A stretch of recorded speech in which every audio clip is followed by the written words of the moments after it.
Good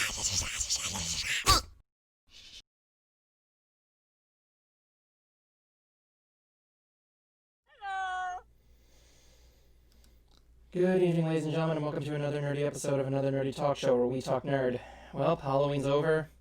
I'm unhappy, you're unhappy, the world is unhappy, and everybody's on the anxious stuff because now, we got daylight savings times going on there, and it's still dark out, and raining, and very sad, and very mean, and very unhappily pappy bloosh.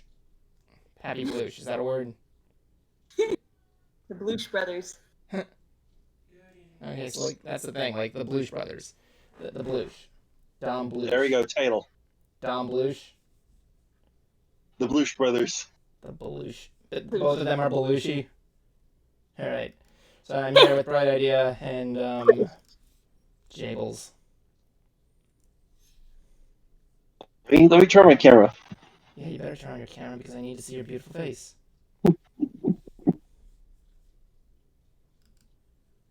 Honestly, really?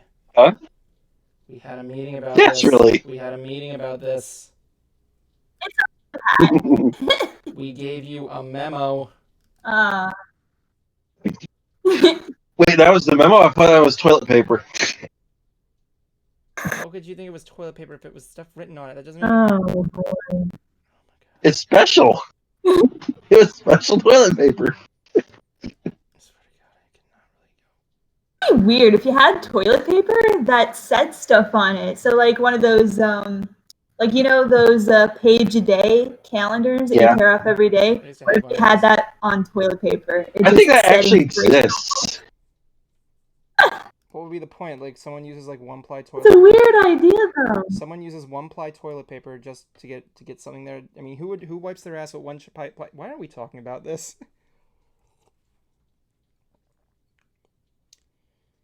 So. Toilet paper. So. The stuff written on it. You ever seen that prank where someone draws the spider out of in the middle of a toilet paper roll out of Sharpie, and then at one point when they unroll the toilet paper, they'll see it? Yep. Great prank. Mm-hmm. So yeah. So, how was your Halloween? Was it beautiful? Was it nice? Was it scary? Who are you talking to, me or Jablonski? Yes.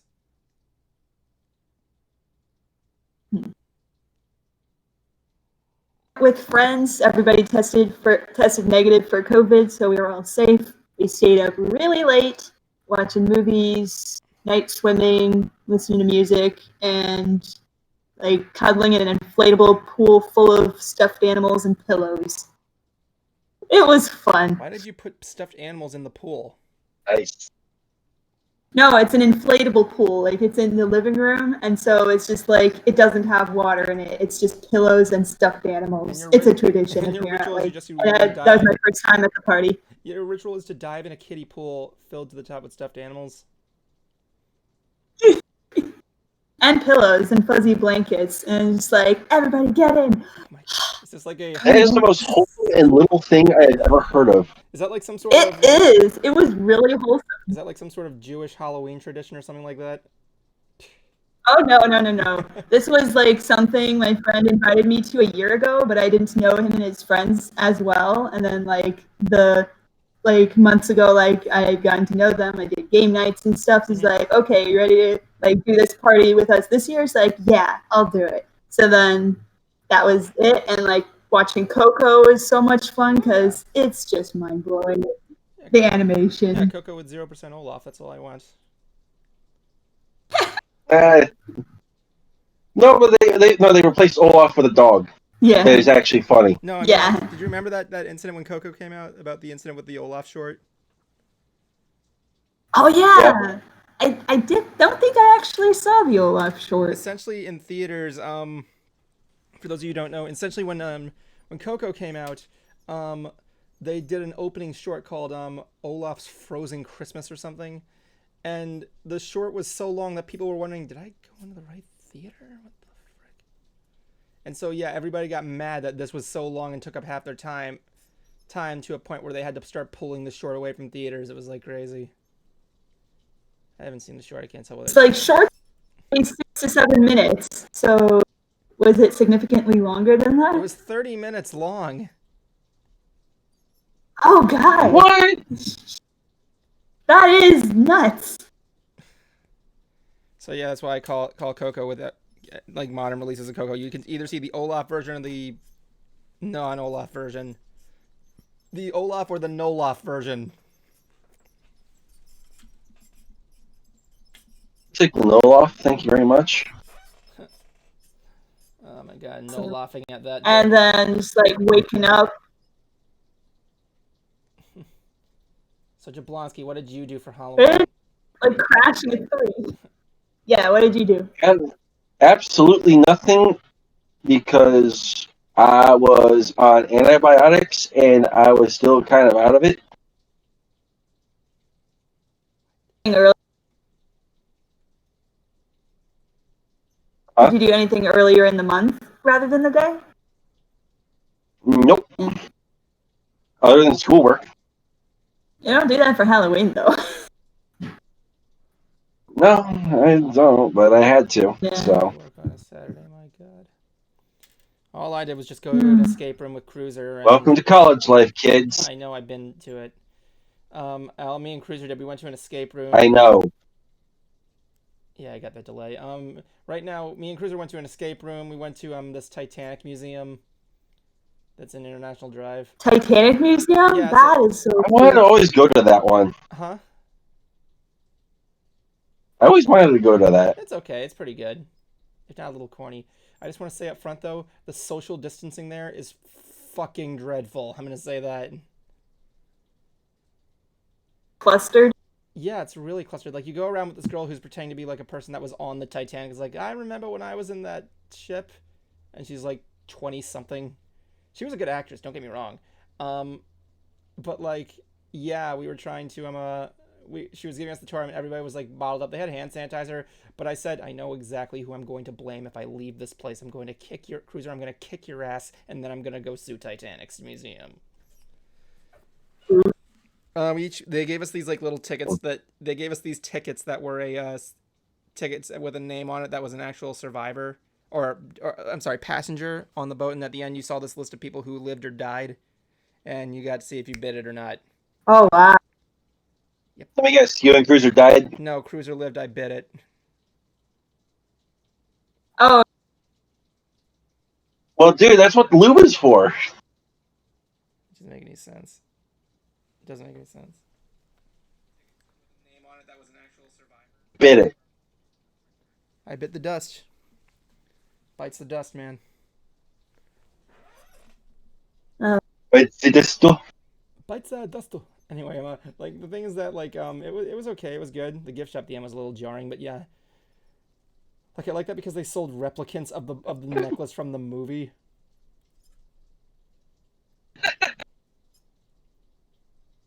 The No, star. I've always actually had a fascination with Titanic for some reason. Yeah, it was Yeah. it was a big disaster, man. 1,000,000 people, like 1,000 people lost their lives, and it was a good movie too. No, like I actually have more interest in it than 9/11. I did 9/11. Maybe it was because it was something before your time, and you like to see what standards were like back then. Possibly. I mean, that's the thing. Like the thing sank, and it was crazy. I actually went to Titanic It was 3D. 108 years ago. Yeah, man. I actually went 8 years ago. I went to Titanic 3D, on the day of the sinking, and it was a good. It was really good. It was really nice. Now, what is Titanic 3D? It was like more or less like an updated version with like high quality and everything. It's like by 3D, it's like Avatar standards. Oh, okay. You're talking about the movie. Okay. Have you seen Ghost of the Abyss? No. It's actually a really nice documentary that they did in like the early 2000s, and it has James Cameron. So Yeah, I remember in the 1,000 years anniversary, James Cameron did a documentary on the Titanic and shot where in the movie where they show the simulation about how the ship sank. yeah. Essentially, they do an update of that and trying to make a more realistic version about how it sank and landed on the ocean. Yeah. It was crazy, man. That was a good documentary. I mean, personally, Like, I was gonna say, I mean, personally, I think the ship sank because everybody on board was kind of a moron at the time because they were based on. By when I say that though, I mean in like standards. Like back then, there was like different ship standards and everything there like that. Like, so good at building ships, we won't need to supply as many life rafts or boats as there are passengers. We'll be fine. They'll take the dog that's sipping coffee around fire, replace it with the sinking Titanic. It's like, this is fine. You pretty much got the crew of that ship, the high crew of that ship. Well, the thing was, it went in a different direction to kind of like go faster, and they ignored the iceberg warnings. It was like crazy. Now, Sleep at the wheel. I highly suggest you watch some of the National Geographic documentaries on it, and a few others, because it actually does shine a light on the crew and all that too, and how some of them, one of the, I think it was like the captain or one of the crewmen was actually trying to get away, but was stopped by another one saying, "No, you're going down with this ship, like it or not." I don't remember that being in the history books, but It's one of those. I know the captain. I think his name was John J. Smith or something, and like went down with his ship. Something like that. That was like the thing that went down. So, Yeah, again, I think he went down as a nobleman. it's like a lot of the documentaries are some of them are repetitive, but there's also like some nuggets of information in there that are really neat to see and to hear about too. Oh yeah, it was. Hold on a second, I gotta look up this name. I think there was this Debbie Gibbons. Hold on, you guys talk. I'm gonna look up this name. All right. Check. Nuggets. You were saying like some cool nuggets of information that you learned from. Yeah, they would have like there's some really cool information about the Titanic that a lot of people don't know unless you're like really into it. And I highly suggest you people would take the time to watch other documentaries and so on. Yeah, more specifically, the stuff that there's the ones that take place for the 100-year anniversary. Ghost of the Abyss, and it's like Drain the Titanic. It's on Disney Plus. Oh. But it talks, but they talk about more about the sinking and all that, and you gotta kind of do some digging around, but it's there. A lot of the stuff is there, and a lot of stuff is worth watching, especially if you're a history buff and want to learn about like the Titanic. Yeah. I mean, it's interesting you say history buff because I started watching this YouTube channel called History Buff, and this guy talks about movies and their historical accuracy. So I'm thinking like films like Apollo 13 and Amadeus, like that have basis in historical fact, but a lot of like dramatization for the sake of entertainment. Okay, I found and it. Like, I got it. Titanic is another one of those. I have a. Oh yeah. I what found is the the thing I was looking for was there was a 1912 movie called Saved from the Titanic, where it starred one of the survivors from the ship an actress named Dorothy Gibson. Oh. Yeah, she was an actress on it, and she was in that movie. She even wore the same dress. So, yeah. That is pretty incredible. Yeah, what it was. All about that cheddar.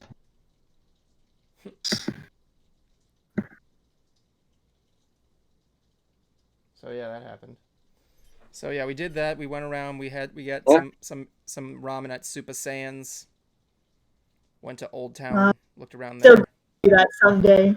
Come over to Orlando. I'll show it to you. It's a good time. Maybe 2021 or 2022. The Dragon Ball Z themed restaurants. Good stuff. We all have fun and we do the thing. Yeah. Oh, we got plenty of anime themed restaurants and trucks down here in Texas. Like? Yeah, what names? You got A lot of them are up in Dallas, like Dallas and Houston. Like there's a couple of Naruto themed ones. Um, there's a lot of anime stores here in Texas too. Though, like Austin, it's like between Austin, Dallas, Houston, San Antonio. Cities are like hours away from me. Yeah.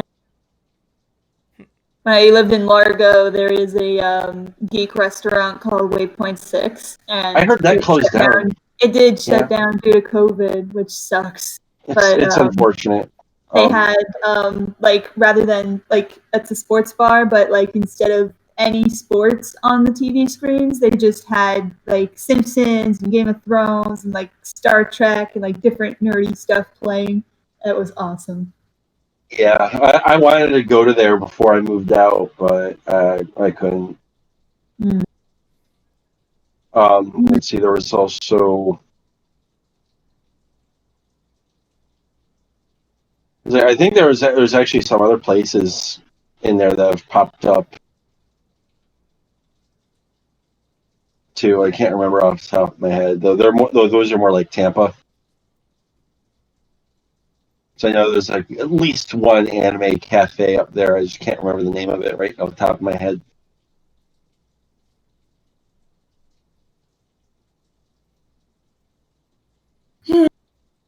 I got me a new face mask. Thinking about nerdy stuff that happened this week. Stuff. Oh, Mandalorian season 2. Oh yes, I just got through Mandalorian season 2, episode 1, and oh my god, I never thought I'd see the day where human beings would actually work with Tusken Raiders.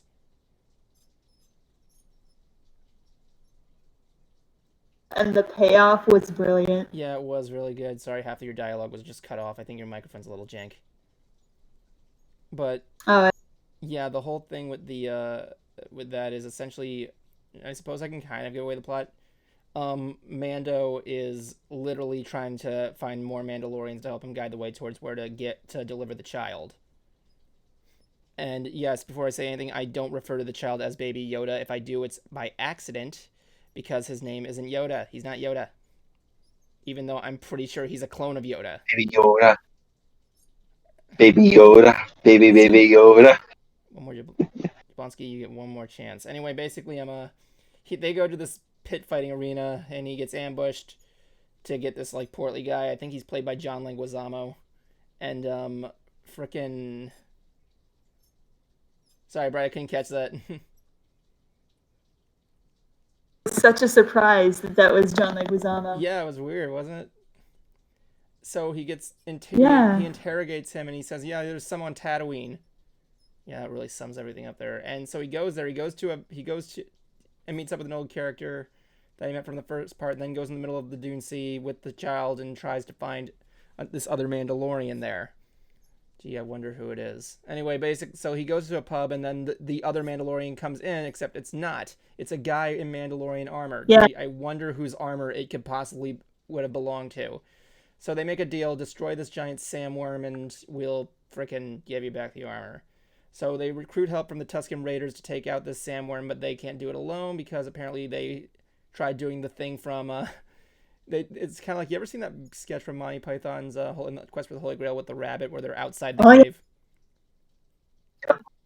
It was similar to that. Not really. If they had a holy hand grenade, that'd be good. So yeah, they take on that, and then they need help. So the humans have to team up with the Tusken Raiders to destroy this giant sandworm dragon thing.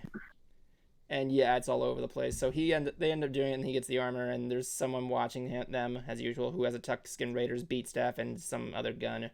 And I'm just going to say up front, it's clearly Boba Fett. It is clearly Boba Fett. Clearly. Or at least that armor. That armor is Boba Fett's. I mean, it's canon that Boba Fett survives the Sarlacc pit. Yeah.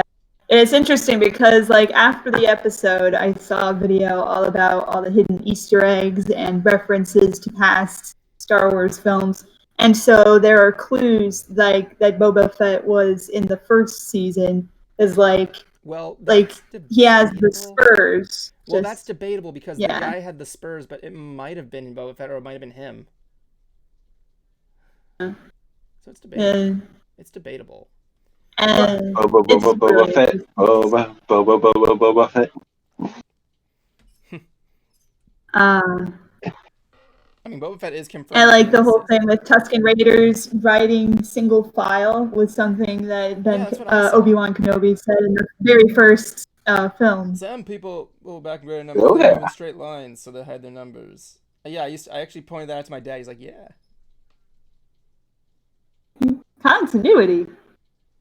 That's the thing. Like, it's like one of those things that's just crazy enough to just like see what they get coming on with everything, because like it's a good show. It really is looking good. I mean, Mandalorian. Like I said, I want them. My only hope is that during the entire season they don't put too much emphasis on Baby Yoda's popularity and just continually like cutting to him. But no, in this thing they just cut him to him doing like, once in a while he's just doing a cute thing.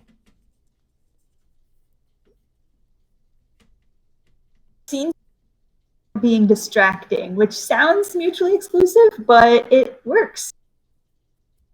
It does. He's okay. He steals the scene without being too distracting. I mean, my dad compared this season so far to Kung Fu, where he Yeah. has to go to a different location and do a different job.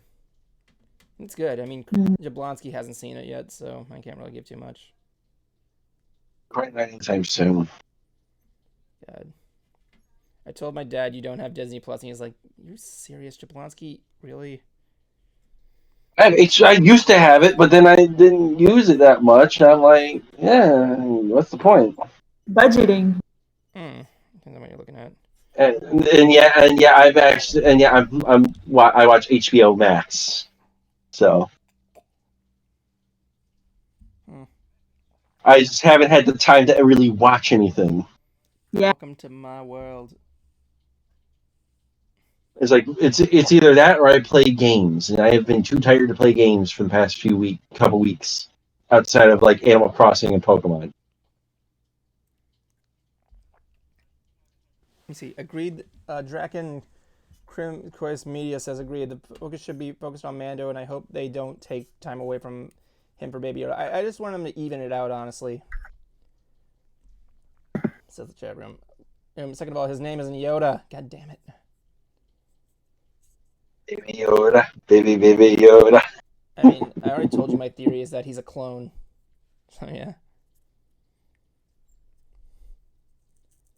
So like the Empire tried to clone Yoda and try and give him like dark side abilities, because he does demonstrate a dark side ability in the last episode of season 1 with pyrokinesis. Yeah. So I'm assuming the Empire. That's proven just to be a dark side technique, correct? I think so. But here's the thing: if he wanted to clone Yoda, he would be actually a good candidate for cloning, because he ages really slow. I mean, the child is 50 years old. Yeah. And considering how many years it's been since Palpatine took over to his downfall, since it takes place everything, it's been pretty frequently. It's been not so long ago that he'd be that age. I mean, I know Captain Rex found a way to kind of like get around it, but because even So if I remember correctly, yeah. If I remember correctly, with his original rule, not the bullshit that happened in 9, but with his original rule, it was what, like about 30 years? Well, it's debatable. Give or take? Well, debatable. I mean, like, he did the same thing in the original, saga that he did in 9, so it's kind of like hard to decide. No, I'm just saying his original rule was like about 30 years. I think so. It had to be. It kind of lines up. It was less than that, honestly. 25. Did you look it up? No, I'm just making guesses. All right. Okay, we'll take guesses. He guesses 25. 25. Right. How many you guess? What are we talking about? How many years was Palpatine in power? Was Palpatine in power? So essentially from episode 3 to episode 6. Okay. Yeah, I'd say like 28. Let me see here. Yes.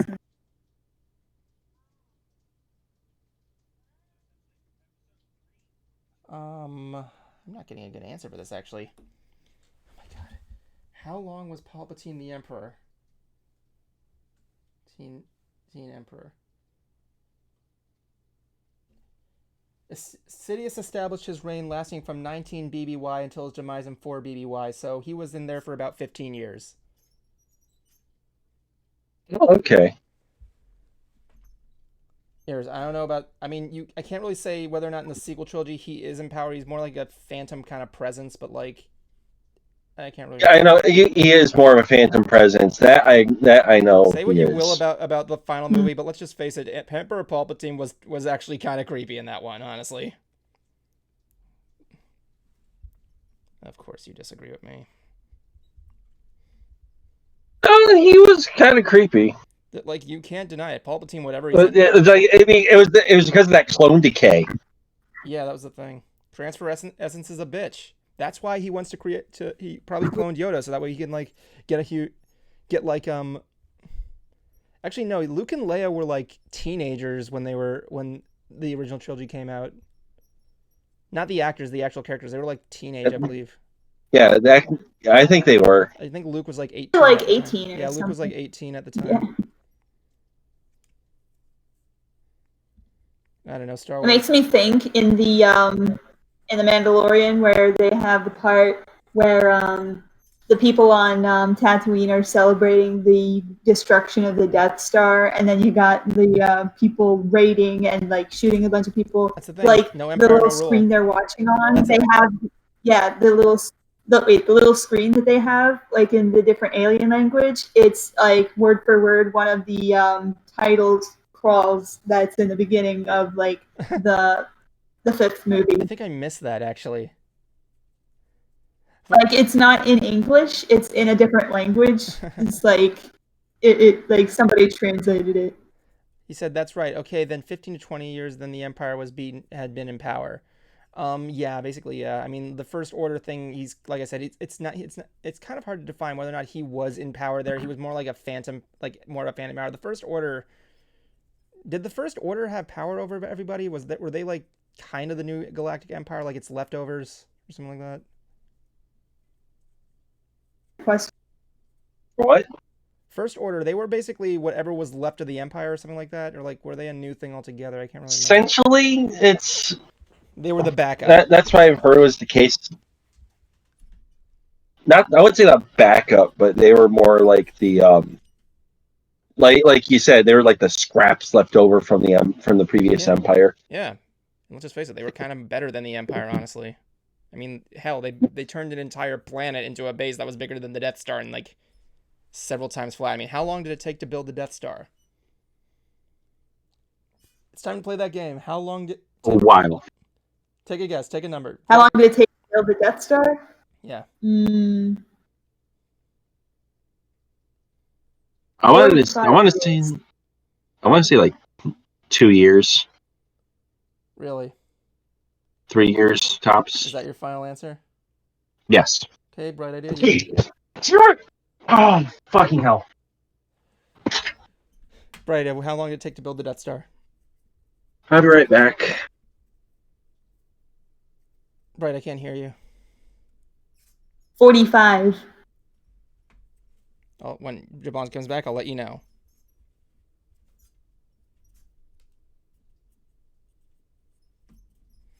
So, wait. Oh, that does make sense, actually. Never mind. So we'll tell you the answer when he gets back. Are you back, Jablonski?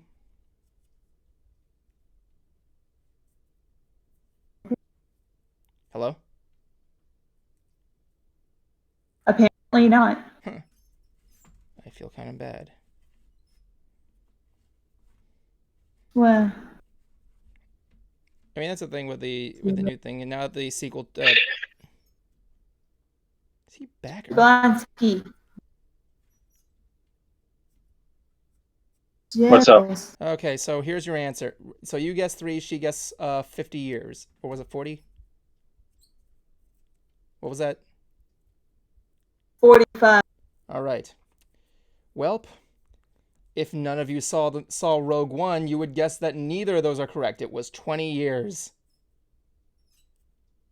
A while since I've seen Rogue One. Rogue One, like the most infamous shot in the movie is when they're putting the satellite on the completed Death Star, like the laser cannon. It's like one of the most iconic scenes. It's a good Star Wars prequel. Which means, yeah, Luke Skywalker and Leia were probably 20 years old at the time.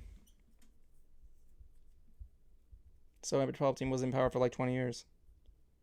Well, then again, that's kind of hard to debate because, like, the Death Star, I believe, was under some construction during the Clone Wars. Because at the end, it shows Darth Vader watching them making the outer frame. Like, I learned a lot about the Death Star. Or maybe that was a time skip. A time skip? What are you talking? There's no time skips in Star Wars. No, okay. I was wondering, it's like they have like Darth Vader looking out at the Death Star being built. Like, how long was that from like when like he became Darth Vader? Yeah. Yeah, that's the thing. Like, here's the deal. Maybe there might have been a time skip in there, and it could have happened. I mean, like, here's the other thing. Draken, to say you had a feeling. Draco says that I had a feeling that would be the case, considering his reign was around 20 years. That actually kind of is out there because then we have the second Death Star, which I'm fully not believing was started construction after the previous Death Star blew up, because I think it was already, they were like trying to like build like multiple ones.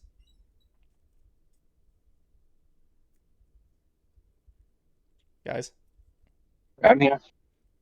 Yeah, I'm here. Yeah, this thing. Sorry about your microphone is kind of a little bit blanking.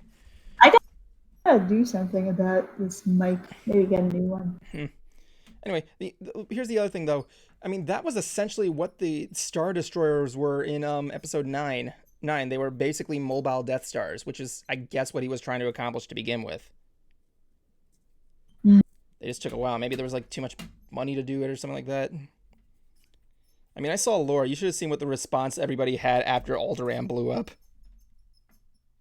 Let's just say this, like, when they blew up Alderaan, that was their big mistake that literally got everybody against them. Palpatine tried to convince everybody by saying, like, no, they have weapons of mass destruction and stuff like that, but, like, that's not even a joke. Like, all those jokes about that, yeah, that was actually one of them, saying that, like, we're, like, having a plot against the Empire, but nobody seemed to believe them. Like, look up Lore Master. He does a lot of good stuff on Star Wars, honestly.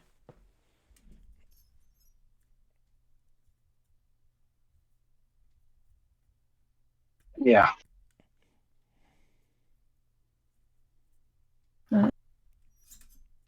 Fun stuff happened this week. Yeah, he's like one of the top guys there. I also occasionally watch Star Wars Theory, but you know, he's okay. He's more. I like more of like. Huh?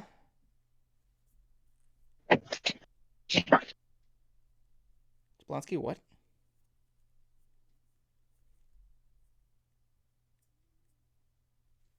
I think we lost Jablonski.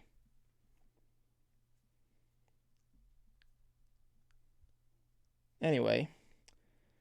Decided that, went to the escape room, tried to get into Disney, but we got kicked out of the garage because it was at capacity. Disney Springs, may I add. Because I apparently can't get everybody into the full-on parks because it was impossible because I don't have anything there. Oh, there he is. Next. Where did you go? A little bit of an incident, but are you okay? Most of it's are you okay taken to care stream? of. Are you okay to stream tonight? Oh yeah. Better be. Just think of it as a usual tradition. You know how something falls over? Usually. I don't know what you're talking about. Anyway. I knocked stuff over. I know. So anyway, yeah, I ended my night with my usual Halloween tradition of listening to War of the Worlds. Oh yeah. How was it? Still as good as ever. I love it. I love War of the Worlds. I mean, like I tell this every year. I know the fact that the whole Or panic situation was I exaggerated, but like, you know, yeah. I mean, they felt. I mean, something. My guess is like it only happened in a couple of towns where people started panicking, but like, I mean, they had to add the apology at the end, so they clearly did something. A vocal minority. I don't know. I mean, there's videos of him getting interviewed after the incident and everything like that, and there's like newspaper articles like explaining that people were thought it was a hoax, but you know, that's what makes Orson Welles so awesome. He made one of the best movies ever made, and he also so terrified the world with War of the Worlds, and he was Unicron. That's all you need to know.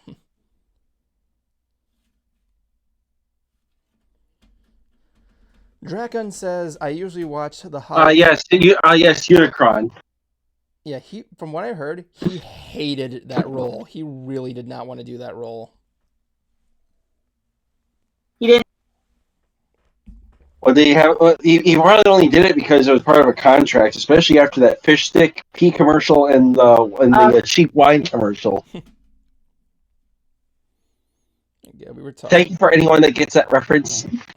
I love that Pinky and the Brain did a whole skit based on those tapes. Were those based on real things Orson Welles did, or Yeah. were you talking about I know you're talking about the critic thing, but like, was that an actual thing he did in real life, like promote those things? No. Oh, wait, it wasn't an actual thing. It was like deleted or lost tapes. Yeah. I was making references to the critic. I know. Oh. You know Orson Welles was in the Muppet movie? Yeah, he was. He was the executive. He's like, hi, we'd like to make a movie. Okay. Get Kermit Here you go. Tied up to the rich and famous contracts or something like that. He had a fucking weird, man. I mean, like, he could do no wrong, honestly. But yeah, I like the fact that if you go to, like, I think in Grover's Mill, there's actually a monument to where the Martians landed. Like, they have, like, a replicant of the cylinder and everything. It's really crazy. Like, it's a good broadcast. Like, I remember... Okay. I was thinking of Orson Welles. Wait a minute, Jablonski, I showed this to you last year, right? Last time I was on the Discord and I played it live for everybody. Yeah. And you said you didn't hear it. You said you never heard it before that, right? No. I've heard of War of the Worlds. Oh wait, no, I'm thinking of Courtney. She was my girlfriend she didn't, like, they played that shit in like elementary school for us. I like how my girlfriend Courtney, she was like she didn't think of anything of it, but then when she plays it and she actually gets to the part where everybody is like getting cut out, like the guy at the top of the rooftop, she actually didn't expect it to be more scarier than ever. Like, it's not scary, but like it's still kind of creepy.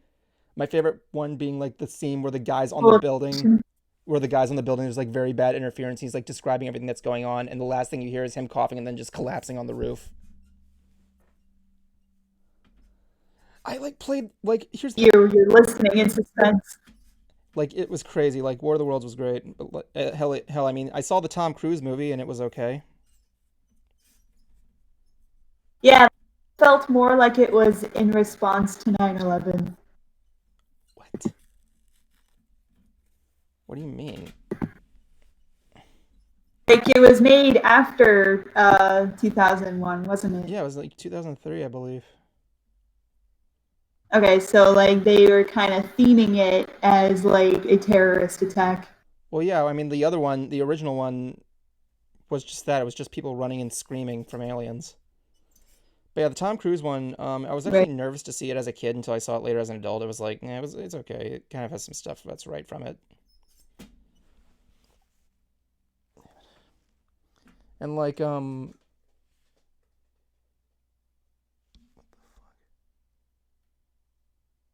thought I heard something at my window.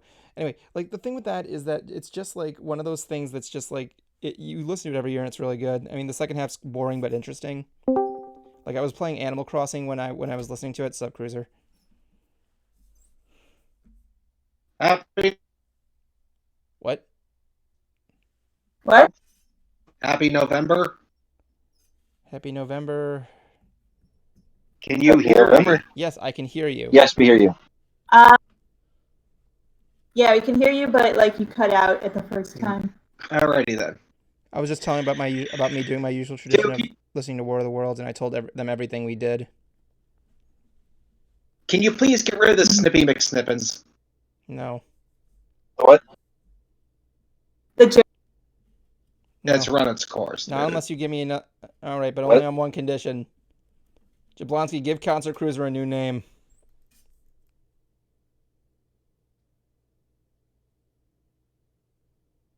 Okay. Nope, wait, never mind. Draken gave me a better one. There you go. I'm just gonna call him the name that he gave you, that Draken gave you in the comment section. There you go. There's no point anymore. No, I got a better one.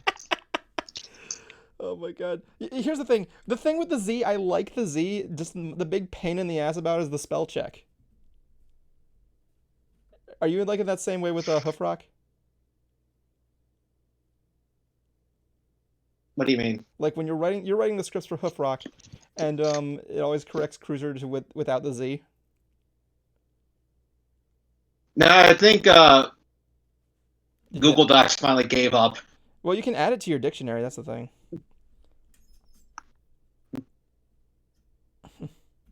Okay, this is a word, so it's not misspelled. Okay, because like you can do that with names and stuff. It's like stupid spell check. I know how to spell my name.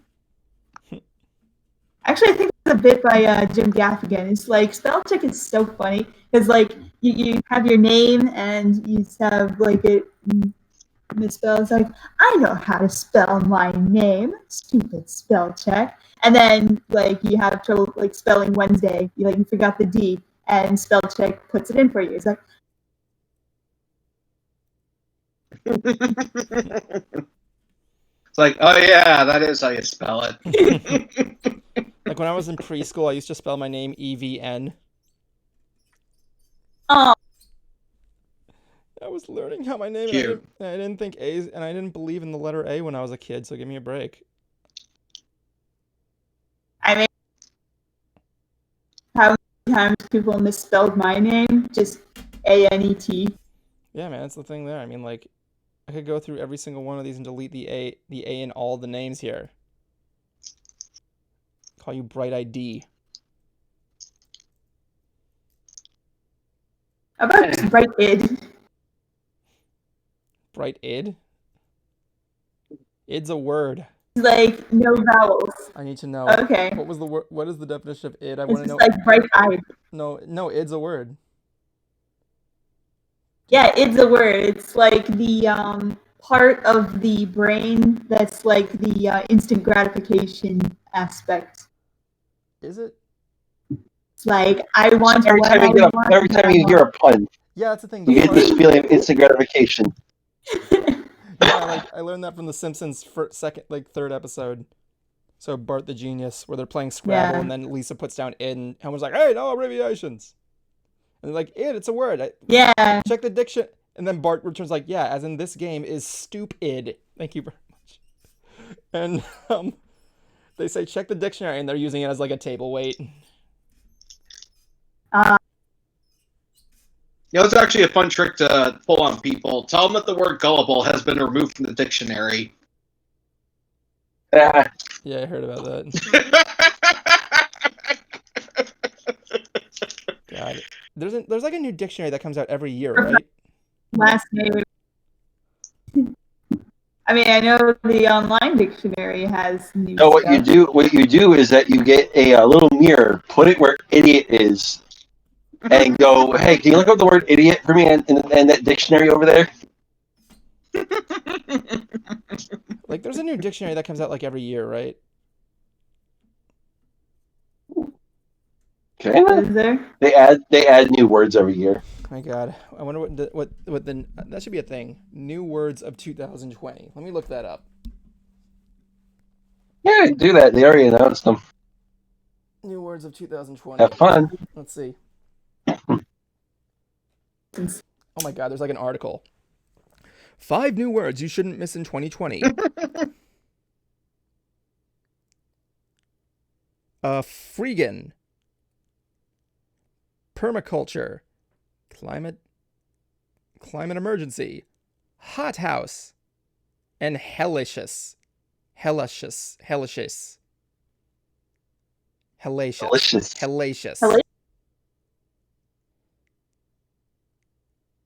Delicious. It's the thing there. How many words are there in the world? How many words? Anyway,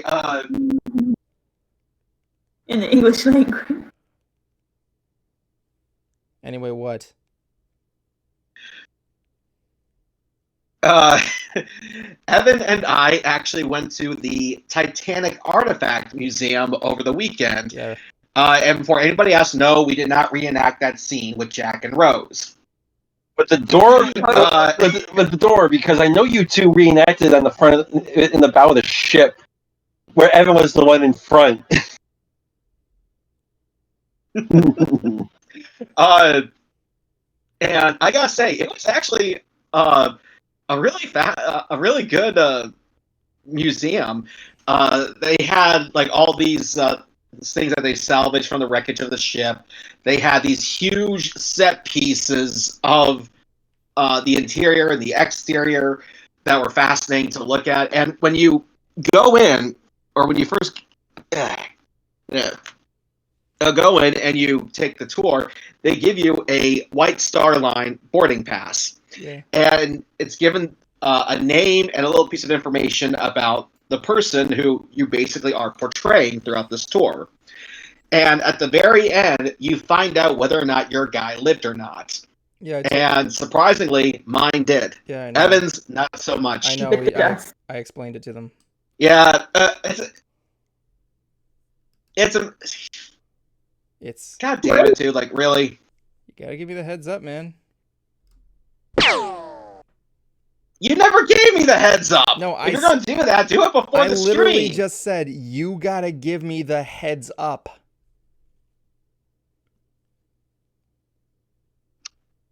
You should be giving it to me. You start this before I do. Ah, shit! I'm gonna have to get a new charger. What, a new iPod? A new iPhone cord? Wire. Mac cord, actually.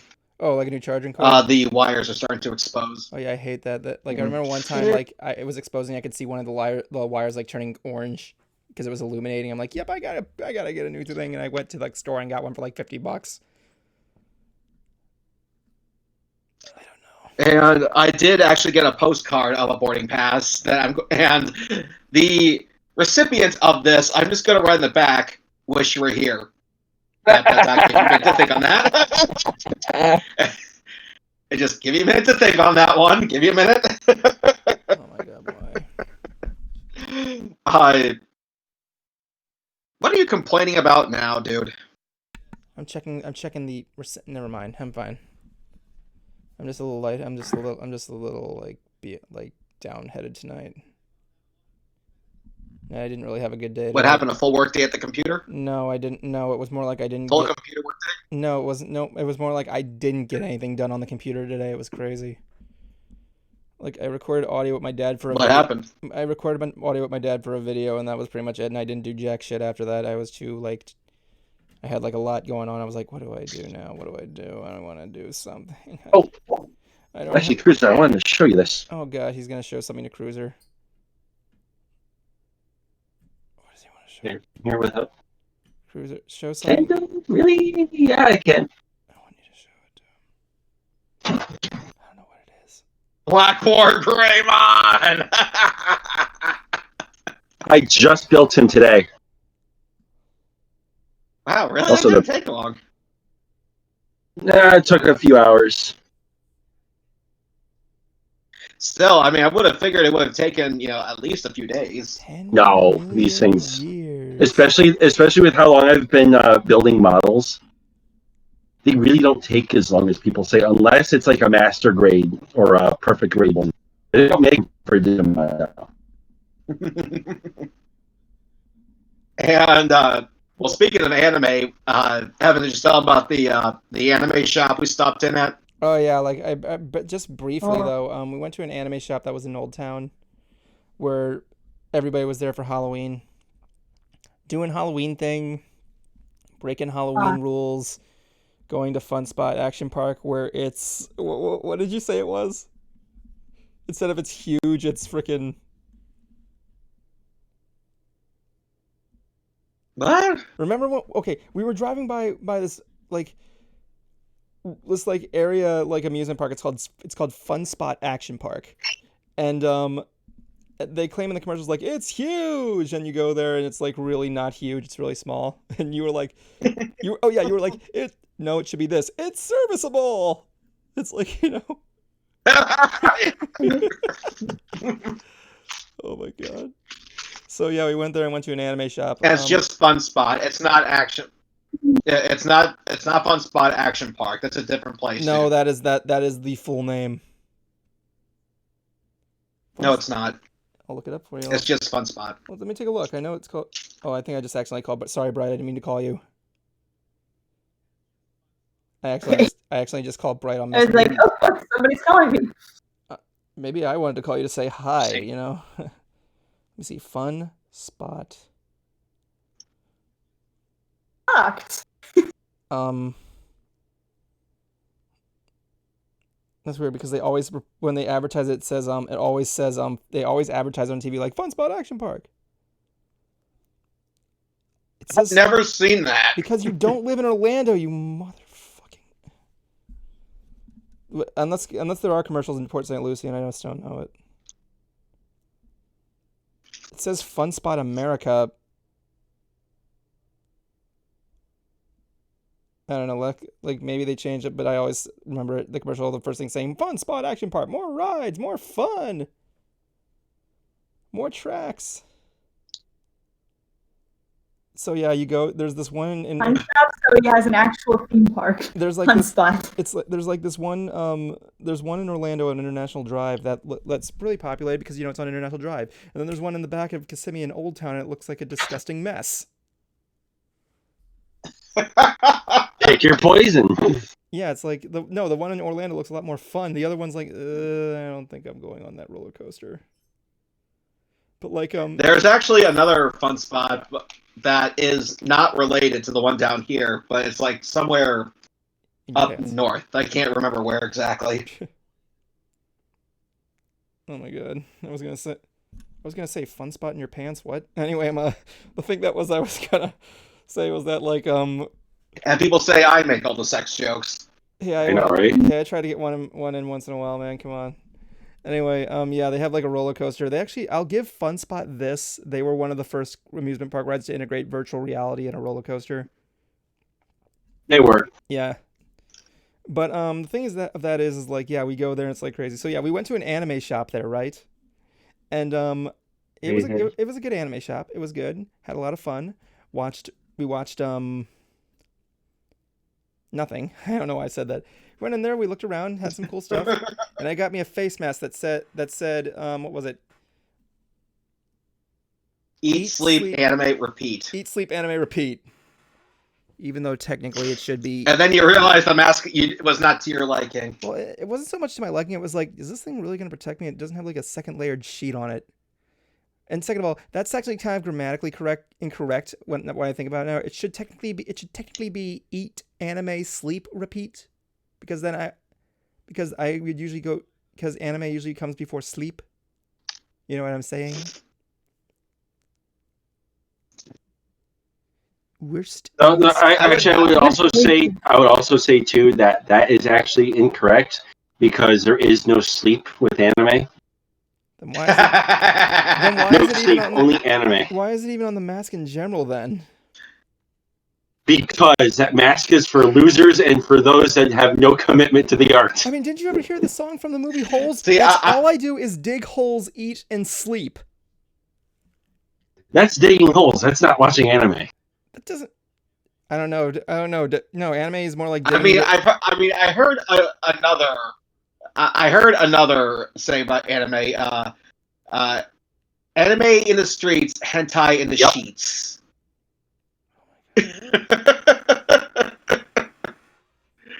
Or was it like DBZ in the streets and hentai? No, it was anime in the streets, hentai in the sheets.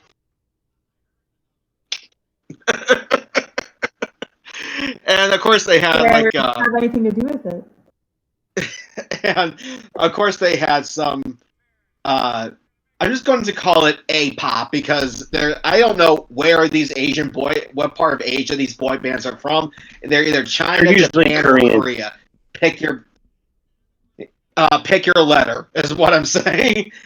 And I think I saw like BTS, Monsta X, which apparently was on We Bare Bears at one point. And the music they were playing in there was pretty hot, pretty fast tempoed. I must admit, not my thing. Yeah, I don't look like. I mean, even Dragon Force knew when to slow down. Like that's the thing. It depends on what you're looking at. Like some of the when it comes to like speeding up stuff with anime things, that's the thing about anime openings. They kind of have like a story in and of itself. Like it begins with like a fast paced chorus, then it gets a little slower, and then it reaches the climax where everything gets crazy, and then it just ends. Think about that. Jablonski, you know what I'm talking about, right? Maybe. You don't know what I'm talking about? What were you talking about first? Because I'm like, I said anime openings are like stories. They have like the opening thing where they basically establish the chorus and everything, and then they get a little bit slower, maybe a little sentimental with the main like body of it, and then there's like a climax, Joe, where everything gets like crazy, and then it like just ends. Yeah, it seems pretty common with anime intros. That's cool. Anime intros are awesome. I wouldn't know. I do not watch it.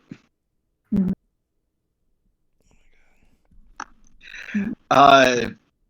And then what about the escape room? Did you tell about the escape room? Yeah, I basically told him about the escape room, how it was the spooky themed one. We got in there, had to assemble graveyard pieces, did the stuff there. I don't want to give away too much because just for the sake of the place there. It was a good escape room, really was.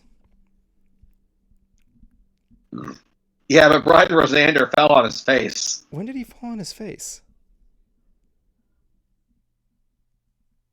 He tripped over the grave, dude. Oh yeah, that's right. Like friggin' he was okay though. He was like he just fell on his face there, but it was like, you know, the thing with that is like I was too focused on. Yeah, but even the yeah, she calling in. Are you okay?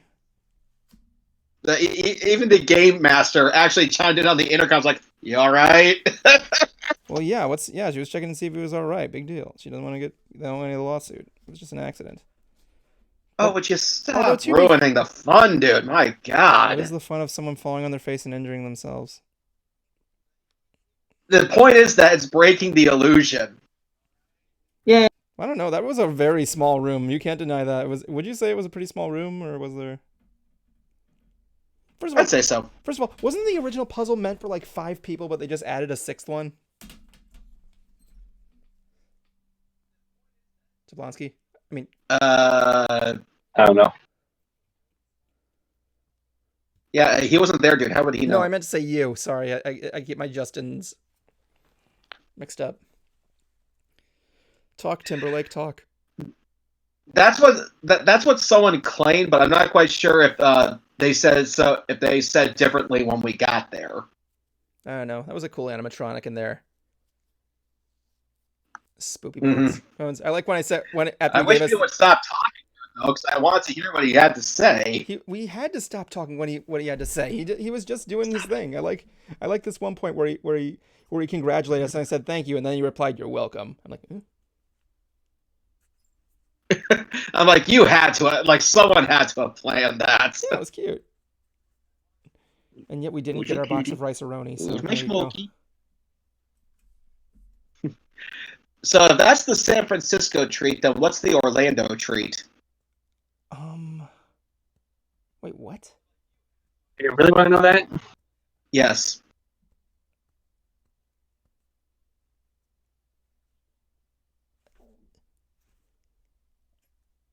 Nobody knows, huh?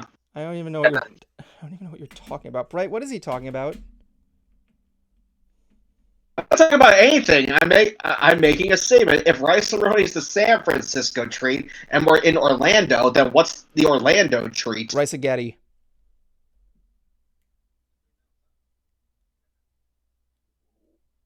Like rice-a-roni. It's like, is it rice or is it macaroni?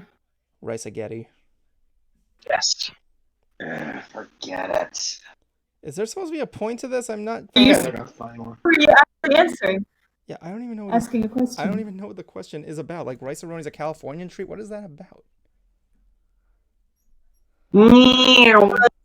Like from San Francisco. And we're not in San Francisco. We're in Orlando. So what is the Orlando it's a treat? joke. I'd like to know. Are you telling a joke or are No, you I'm actually asking. I'm asking a question. None of us know. Yeah, this is a very confusing yet kind of weird question you're asking us. I don't understand how it's confusing. It's a question. Yeah, you're saying rice-a-roni comes from What food is Orlando famous for? Oranges, fruit. I thought that was further down by my neck of the woods. I don't know. Do you have any oranges? Because there's actually a Tropicana factory like right up the road from me. Well, there's like there's fruit harvesters all over the place in Ocoee. I know that. Like, I had to get hell. I order fruit for my parents and like fruit plants near Claremont. Hey, Smokey. Hey, I kitty. think I won that one. Say hello to the internet world. Hello, door. Internet loves cats. It's a cat. It's a black loaf. It's a cat. Come on. Kitty The cat. internet loves cats. So look cute. What are you talking Look about? cute. Yes, of course, the internet loves pussy. Talking about? I look cute already. Yeah, she did that shit. You just gotta look cute, and then we're gonna get Why aren't you a tons cat? of views. Right, be a cat. Wait, you were a cat last year. Never Ah. mind.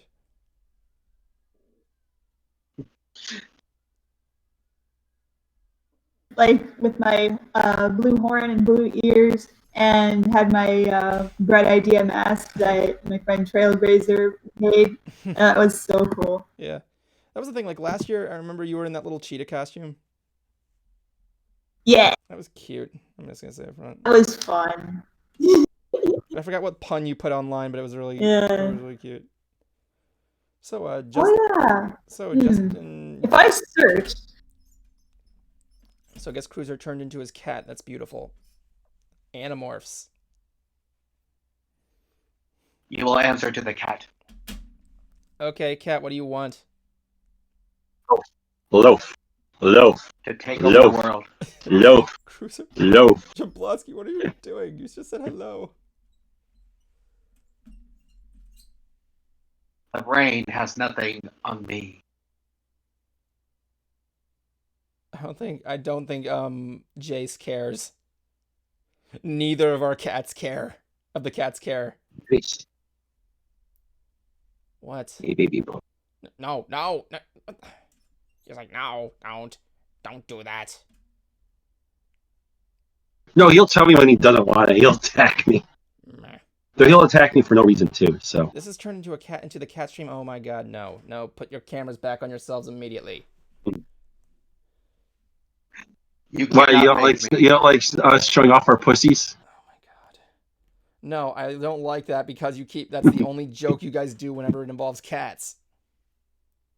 We don't give So a change shit. my name back to the proper spelling. Whatever. Anyway, Hey, Bright. oh, in interesting news, my video for breaking down the Animaniacs trailer has reached Yeah, how'd that go? It is a success. Like, you got over 450 views, which is more than I can say for the last 3 videos that I put out. Of course, the one before that was the Jasper Pie collab, and that has over 2,000. That's 4 months ago. Yeah. I mean, you haven't. Yeah, I was about to say. But yeah, I'm really happy. It's good. I would be happy too. I would be very happy. So far, my latest Hoof Rock has done better, at least, than my last mini review video, the lightning round.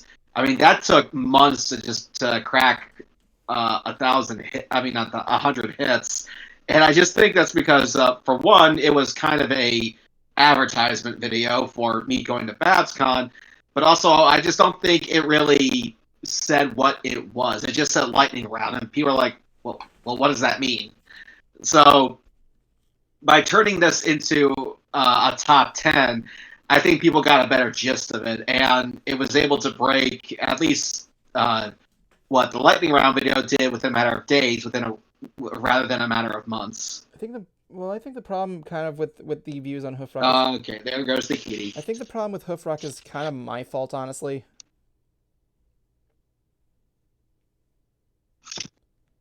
Why is that? Because the fact that, like, first of all, the thing with you, I want to give it a big apology to, but I'm gonna take the face cam here. The thing with Hoof Rock is that, like, I can only do it like so many, like, after a certain period amount of time, and the fact that it takes longer and longer to come out with a different Hoof Rock episode makes me feel bad, because I feel like I'm the guy who's kind of responsible for it.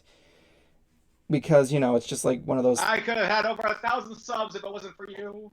Well, no, it's more like I'm only able to put out so much at a time, and it's like, you know, I'm trying to, like, I'm not saying like I'm making excuses or anything like that. I just feel like I wish I could be doing a little bit more with time and making more episodes for you to get, like, coming out at a better rate.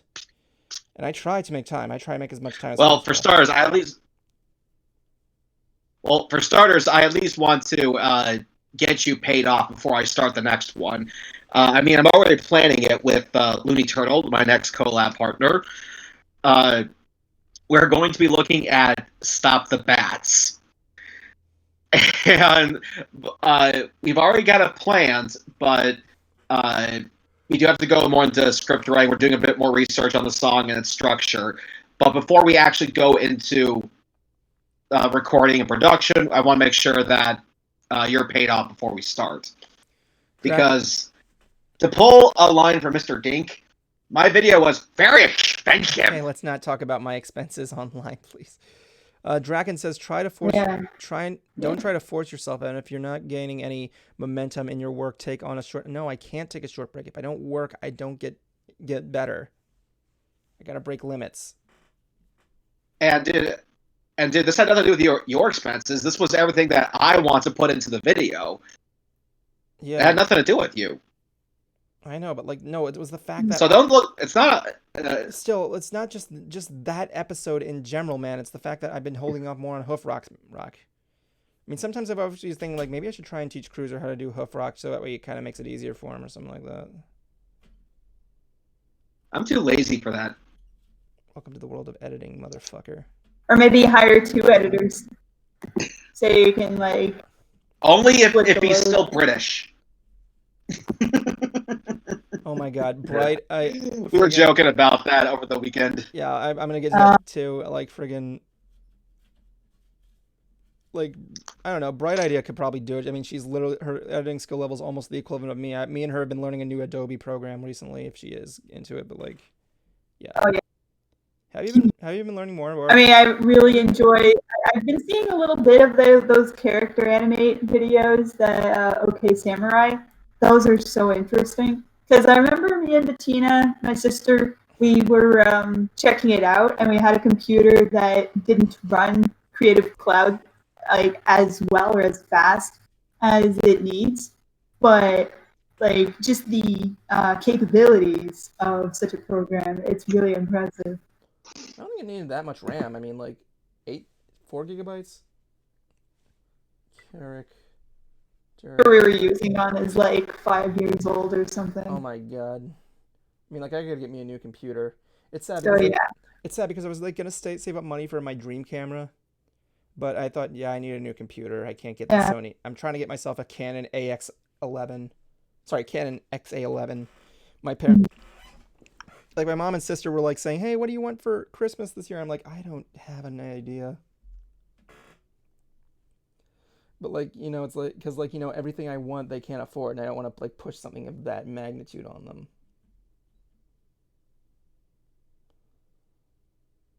Yeah, it needs about 8 gigabytes of RAM. 16 or more recommended. That's the thing, like, I'm thinking about getting a new Mac, honestly, with more RAM. I'm thinking about getting a 27-inch, because apparently in the back I can get, like, interchangeable RAM. Like, here, let me tell you my business strategy real quick, guys. A little bit of a cheat sheet. All right, you following me? You follow me? You follow me good? Mm-hmm. Okay.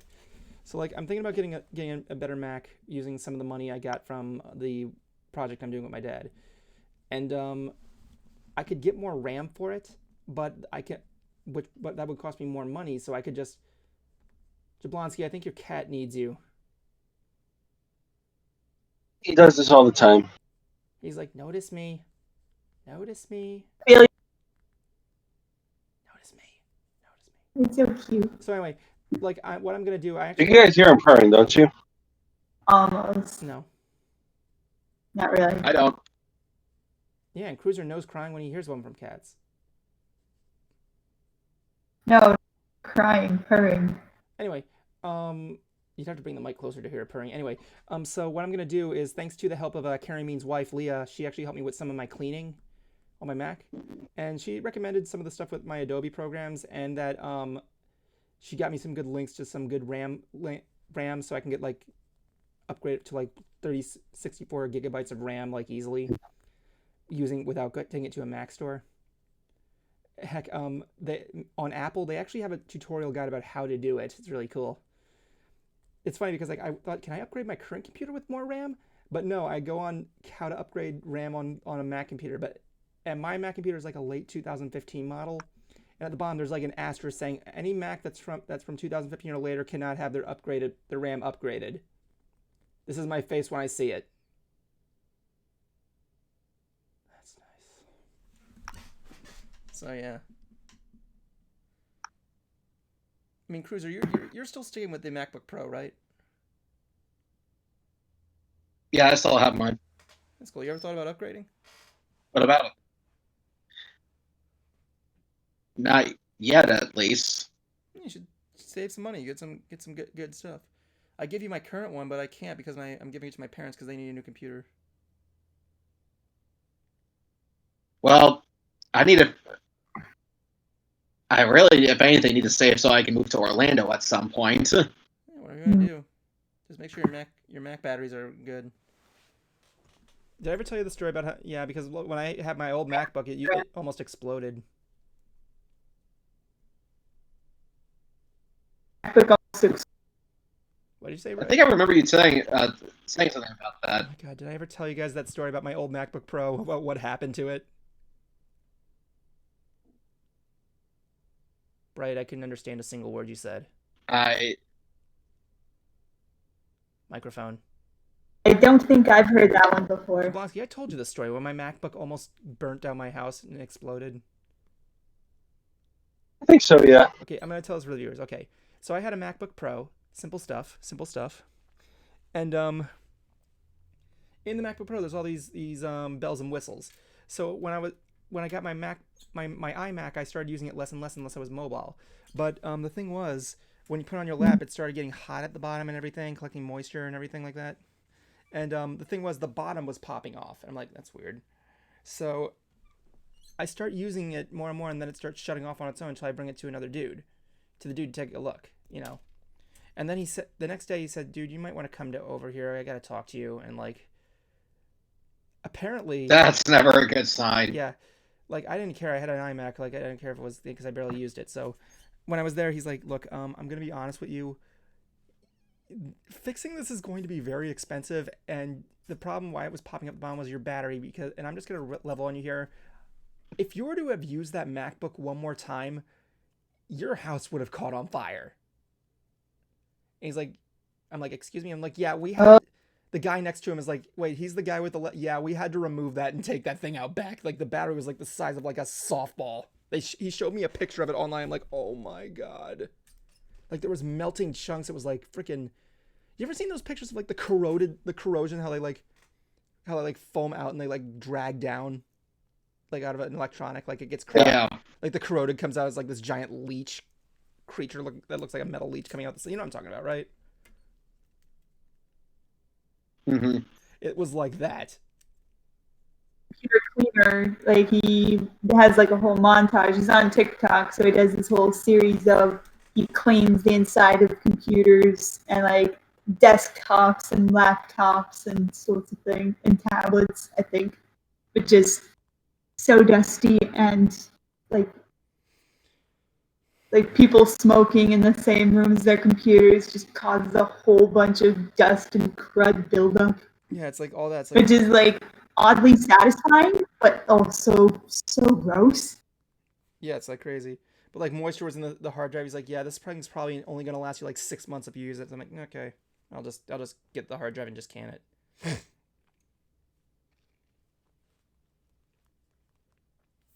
me see if I can find I'm trying to find a duplicate picture of it. It's like crazy. What the battery looks like. It was like nuts. I can't find a good picture of it though. It's like crazy.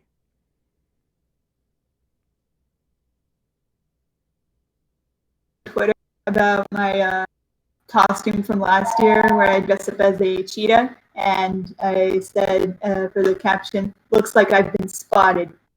Ah, But it was some kind of pun. Ooh, I'll swip bright idea. Da-ba-da-ba. Oh my god. So yeah, that's what's going on with that. So yeah.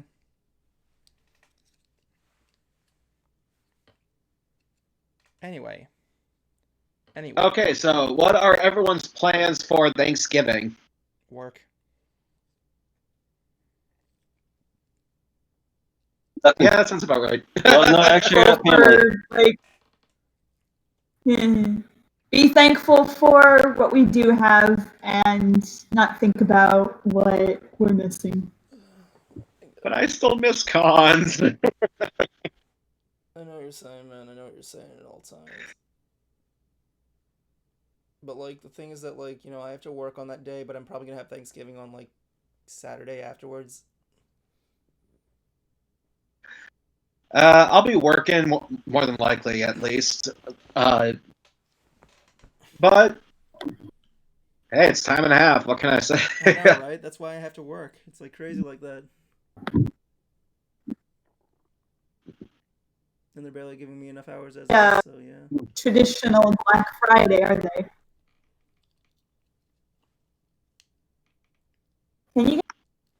What is this Black Friday you speak but shut up. I already scouted out Okay, deals there that we you're getting Shut jumping on. Anyway. So Nah, there was another video going off my computer that I was trying to pause.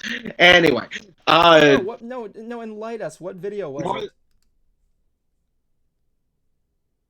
it? The dead on Mount Everest. Oh my God, was it talking about like that expedition that John Krakauer went on? No, just what happens to the bodies when they die on Everest. They're like some of them were preserved from what I heard, but some of them are like it depends on what the weather is. It's basically from this YouTube channel that I enjoy called Ask a Mortician. Oh, yeah. You ever read the book Into Thin Air? Morbid. Upright. What did you say? Because you cut out there for a second. I say morbidly fascinating. Well, the truth is that I actually do have relatives that are morticians, but we were never allowed to ask them anything. My mom said, no, you cannot ask them. And it kind of bothered me because I wanted to know what this stuff was. I mean, at the time, I was just a little kid. I didn't know what any of this stuff was. I didn't know what my aunt and uncle did. But I just wasn't allowed to ask them. Not even my mom was really wouldn't even ask. So then here comes, obviously decades later, here comes this YouTube channel called Ask a Mortician, and people do ask what happens to the body when you die, and the various ways it will either die or decay or decompose. She even talks about DIY burials, and What? she even did a video on the bodies of the Titanic, the ones that actually went down with the ship, not died of hypothermia. I'm like down at the bottom of the ocean. And the video I have loaded up is one about bodies on Mount Everest. Did you ever hear the story about Some of them would have like limbs like torn off because like they're frozen. No, you could. Everest is. Well, in is my microphone working? Well, I can tell you this much. There was a body that climbed Mount Everest like back in like maybe the 50s or 60s, and it was found recently. And sometimes they end up leaving there. Sometimes the bodies are left there as a matter of survival. There's you could actually lose people trying to retrieve a body. Yeah. And there was actually there was actually footage of one of a body that was left, and it was basically, as she put it, mummified by the elements. There was bleached white flesh showing with very little elasticity left. Bones were visible. There was a little bit of hair left. No remnants of the face. And she also said, by the way, I'm not going to be too graphic here, but I do not control, nor do I judge what you choose to Google. So I did Google it, and let me just first start saying, like, there's not a real crystal clear picture of this thing anywhere. So it's not like it's HD. You're not really going to see a whole lot. But what can I say? Part of me is just kind of curious. Like, what does it look like? Well, and in another video she did. Go ahead, Evan. Go ahead. well, there was you ever heard of the novel Into Thin Air? No. It's a movie. It's a book written by a guy who's climbed Mount Everest, I think, like 3 times. His name is John Krakauer. It's a thing that basically describes the 1996 Everest disaster. You can look that up. I'm not gonna go into details, but essentially, like, 8 people went on Everest, and like almost half of them died. One of them was a guy named Rob Hall, who, I forgot what happened. He was stuck in a blizzard, but he was, you know what? I'm just gonna read this article to you, if that's okay, just to tell you what happened, like the last paragraph of his article. Okay. On 11th of May at 4:43 a.m., close to 12 hours after the blizzard had started, Hall radioed down and said that he was on the south summit. He reported that Harris had reached the two men, but that Hansen had died. Sometime during the night, that Harris was missing as well. Hall was not breathing bottled oxygen because his regulator was too choked with ice. By 9 a.m., Hall had fixed his oxygen mask, but indicated that his frostbitten hands and feet were making it difficult to traverse the fixed ropes. Later in the afternoon, he radioed the base camp, asking them to call his wife, Jan Arnold, on the satellite phone. During this last communication, he reassured her that he was reasonably comfortable and told her, "Sleep well, my sweetheart. Please don't worry too much." He died shortly thereafter. His body was found on May 23rd by mountaineers from the IMAX expedition and still remains just below the south summit in the 1999 New Zealand Bravery Awards. Hall was posthumously awarded the New Zealand Bravery Star for his actions. It's a true story. Mm-hmm. I actually am familiar with the IMAX film about Everest. I did see that. A little intense, especially if you see in that dome theater of theirs. But this woman, Caitlin Doty, that's her name, who made this channel. There was even another one she did about. I think the thumbnail was called "Frozen in Time," and it was actually about everything that Lake Superior has ever claimed, including the Edmund Fitzgerald.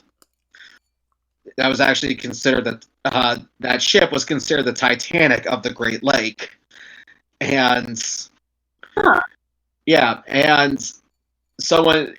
And because obviously this thing, Lake Superior, is not as deep as the Atlantic Ocean, you can easily dive down there and see the wreckage.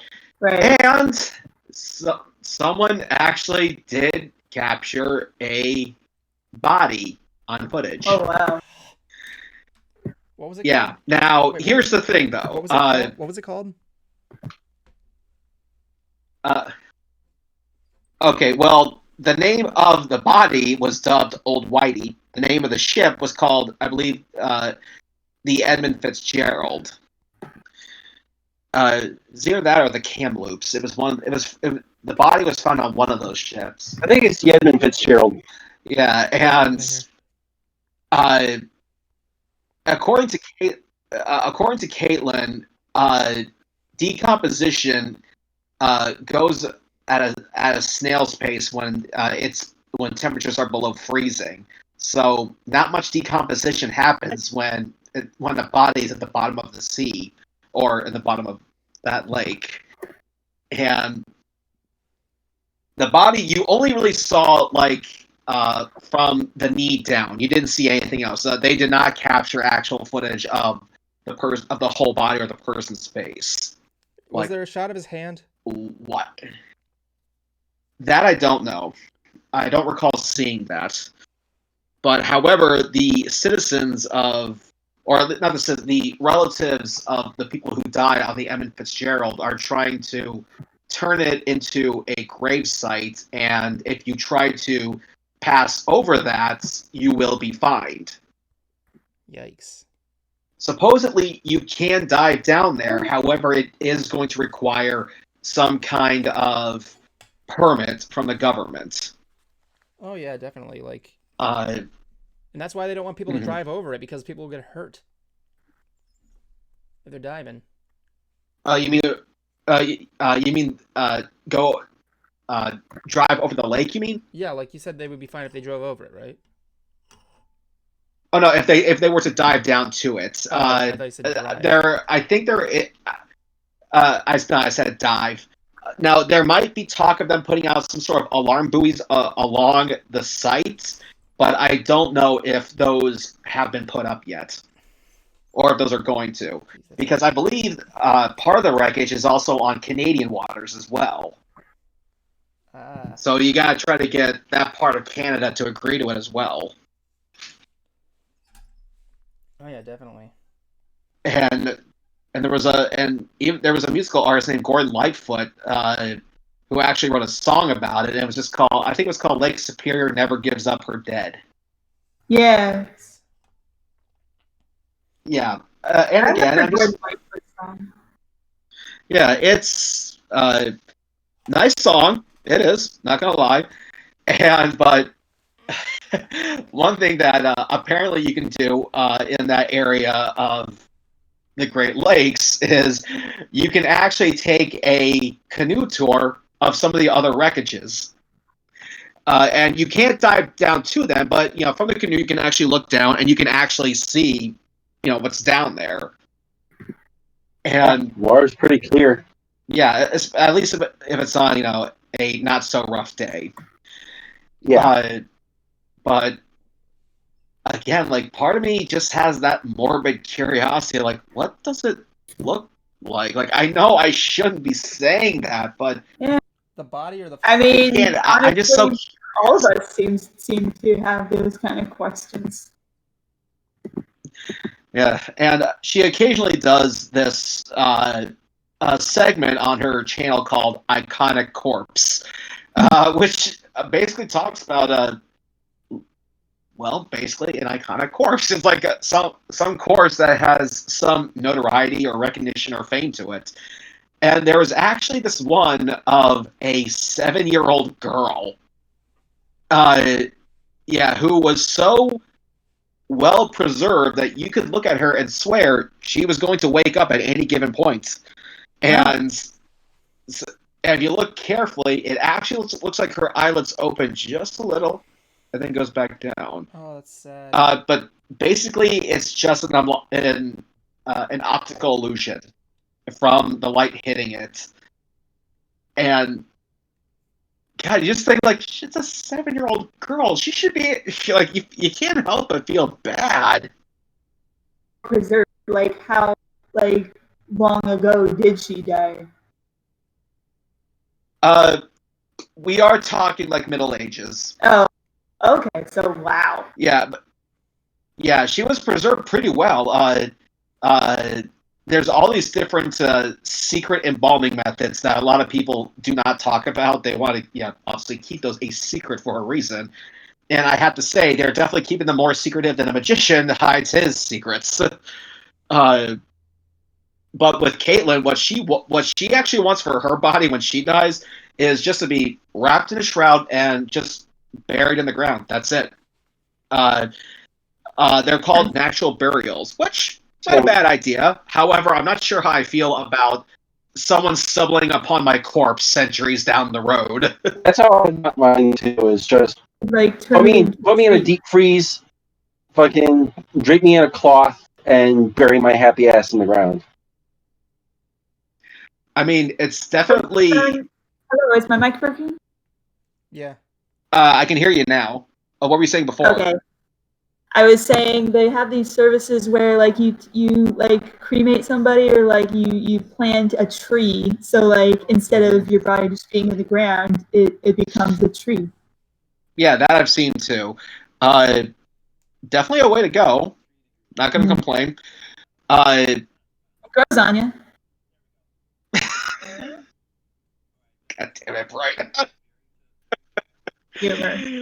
So when you have a kid, so when you have a kid, can you say a leaf doesn't fall too far from the tree?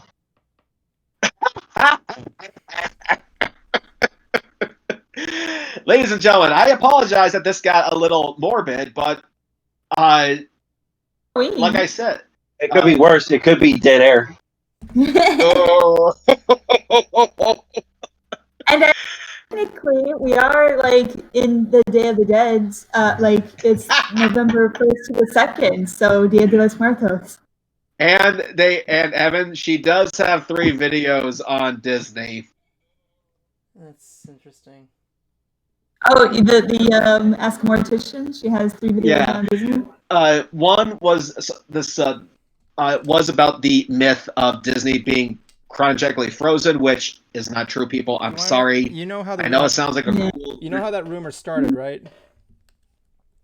I know you told me, but why don't you go ahead and tell our audience? Essentially, like the rumor began. I don't know if this is true or not, but like from what I've heard from sources is that the last thing that was on Disney's desk was an article about like the process of cryogenically freezing a body through time or something like that.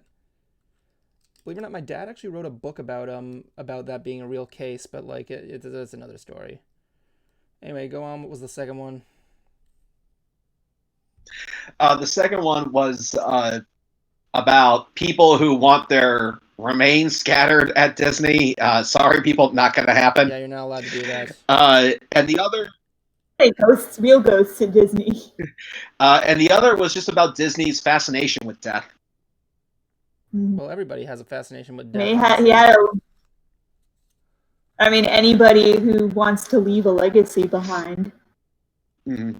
Did anybody see the Defunct Land thing about Epcot? I have to see the rest of it, yeah. Defunct Land did a whole episode about Epcot. It was so good. I have to see the rest of it, yeah. I don't think I saw that. It was framed like a Citizen Kane, and it's like, you have like Disney at his deathbed, and he's like,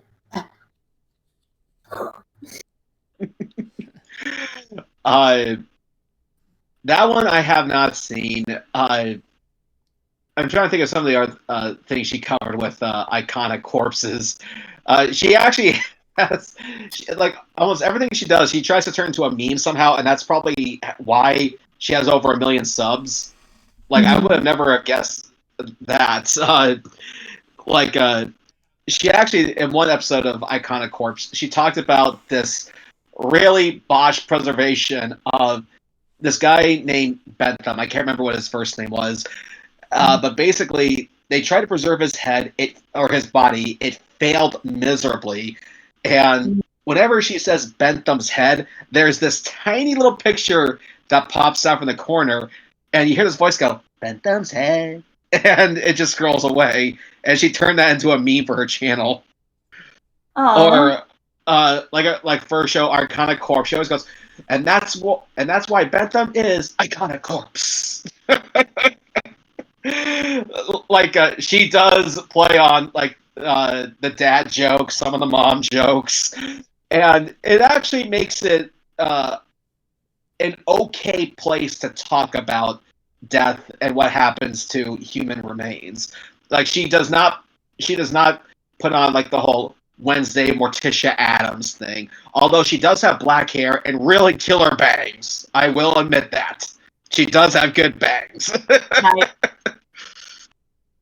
Interesting, because like different cultures, they talk about death differently. Yeah. Oh, Smokey's back. But she even did a TED talk at one point and just kind of talked about how she became a mortician and how she was taking care of a body in a morgue, and she just kind of sat down and just sort of spent some time with it and was talking to this thing, and that's kind of how she became more aware and acceptable of death, and how she believes how you need the proper way to teach your kids about death. It will come up at some point. And Definitely. she even wrote a book called "Will My Cat Eat My Eyeballs?" Pleasant. And I'm like, are you like trying to make people feel safe or not? Pleasant. But it is a fascinating channel. I do encourage people to check it out. She is very entertaining and does not make you feel uncomfortable about the topic. Wanted to know about morticians, but we're too afraid to ask. Mm-hmm. And like I said, she has some really killer bangs. Even talked a little bit about the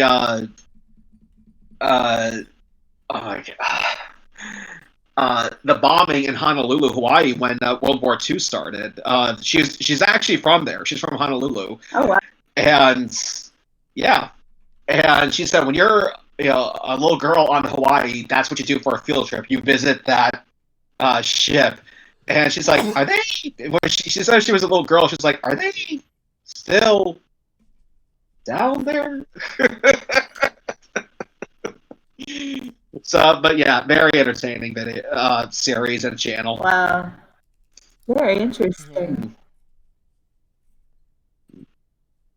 I know I was gonna talk about something related to like all this, but like I forgot. Oh, well, yesterday I was watching Coco because like it's like Days of the Dead, so that was a fun rewatch. Oh yeah, good movie. That was a good movie. I enjoyed that. I have yet to see it. And also, oh, you haven't seen it yet? I'm surprised. I'm like, because even I saw that one, and I'm way behind on movies. Yeah, as far as Pixar movies go, it is brilliant, so colorful, and its themes of music and family is really well done, and like family through the ages, and like the ending is so powerful. Just like the whole thing about memory and remembering, it's like so good. Smokey, like, what do you want? Oh. Also, I was thinking of like black cats, and I was telling my dad this joke, and he thought that I was talking about black hats, like hats that are black. He's like, no, cats, black cats. And he's like, why do witches keep black cats? He's like, why do they have black hats? He's like, no, cats. Why do they keep black cats? Because if they kept white cats, then they would shed all over their black clothes. That's called. Well, speaking of black cats. No, I mean, is that what their breed is? Black That's cats? what they're. Yes, it is. Oh. That I have no idea. It's a breed called black cats, but it's just like a shade variation. Yeah, that's what their well, speaking of witches. Yeah. Speaking of witches, up on the 6th floor of my hospital, that's actually one of the birthing wards. That's actually where someone will go to give birth. They teach about nursing and breastfeeding. And right outside one of the offices where that they teach this, there's an illustrated picture of a woman nursing a child. Okay, no big deal. However, the woman was a witch. Like painted green, hat and all. And I'm like, what are you trying to say here? Yeah. I was a weird article about like why witches are portrayed as like green and ugly and just like haggard, and just, oh my god, it's like, you think about witch hunts, you think about people, like women being called out, burn the witch, drown the witch, and like you think, like when people beat up somebody, their skin turns mottled and like bruised, and so that's why witches are green in the first place, because of the physical abuse that they had before they That's a good point. That's actually really good. Well, I don't blame them. They turned me into a newt. Turned into a newt? I got better. I got better. Oh my god. Classic. Yeah. Oh, looks like we got a caller. Oh, and speaking of Monty Python, apparently that's been a big costume this year We got a caller, man. for Halloween. You might have to put your thing on hold. We got a caller. Anyway, we have Okay. Nicholas C. Rogers joining us right now there. Welcome, Nicholas. You're on Ants. Hey guys, what's up? Hey, how you doing? Welcome. Hey guys, what's up? What? Yeah. Sorry, I had to turn off my Twitch because of the echoing. Remember? Yeah, of course. Yes. Hey, Bright. Yeah. What I wanted to talk to you about was what I meant to say to you was I do want to work with you if that's okay. Oh, on what was the idea? Say that again. I couldn't hear you. My mic has been really off lately for some reason. Can you hear me? Yes, I can hear you. Okay. Did you have an idea that you wanted to talk about? Yes, actually, yes. In fact, I do. Because I noticed on your YouTube channel that you do voiceover or voice acting. Is that correct? Yeah, a little here and there, like Okay, for friends who like projects and stuff. Okay, Yeah. because I was maybe wondering if I can do some voiceover with you because you know that I have voiceover clips and because I am trying to build a relationship with you guys. Oh, Well, what see. voices do Did you do? buy us dinner first? Say what? Just What making kind sure. of voices? Hmm? It What is kind a of joke. voices? Wait, hold on. Wait, Bright, say that again. I was saying, what kind of voices do you do? Like Without us like going to your channel to see the clips. like narration. I have a website. It's in the general chat. Ah. I have a website. It's in the general chat. I do narration voices. I do. In fact, I actually have something in the works right now for something else.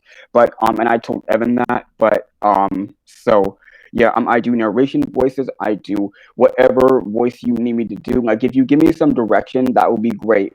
If you give me some direction, that would be easier. If you tell me what to do, that would be easier. But generally I do narration and also like commercial voices and whatever the tone basically it's whatever the tone you're setting, whatever you're trying to convey, whatever the tone that you're trying to set. So yeah. Okay. Like if I have need for like a extra, it's like a small role, I'll probably think of it. Okay, thank you. And I'll give you my email address. Okay. All right, I'll let you guys do that. Because I'll let you guys conduct this business like on the side there. There, that's okay. yeah, because Bright, you could just hit me up privately. You can just talk to me one on one. Just send me a DM or send me an email, and I'll get back to you. I'm sending you my email now. Hello? Yeah. Say that Yeah, again. people. So sorry. I say so sorry. My mic keeps getting out. Is like, okay, good to know extra Okay, people. right. So I'm sending you my email now on the DMs. If you send me an email, I'll follow up with you. All right. Anyway, thank you for joining us tonight, Link. Okay, I gotta go. It was good. Oh, I actually that was an accident. Sorry, Nick. If you're watching this, thanks again for joining us. Sorry, I did not mean to cut you out that piss. It was a force of habit. My bad. I feel like a jerk now. Am I a jerk? Yes, I am. Sorry. He's an asshole. An accident. Okay, no. Well, you got yourself a little gig there, Bright. We're gonna see how you can go with that. Anyway. Yeah. Anyway, what were you saying about your costume, Mr. Jablinski? Oh yeah, saying, you have no costume. I was saying that Monty Python and the Holy Grail is a really popular costume this year, Yeah? Yeah. especially the French taunters. Further general direction. Your mother was a hamster and your father smelt of elderberries. Like I was scrolling through TikTok and I saw like about 10 different variations of it.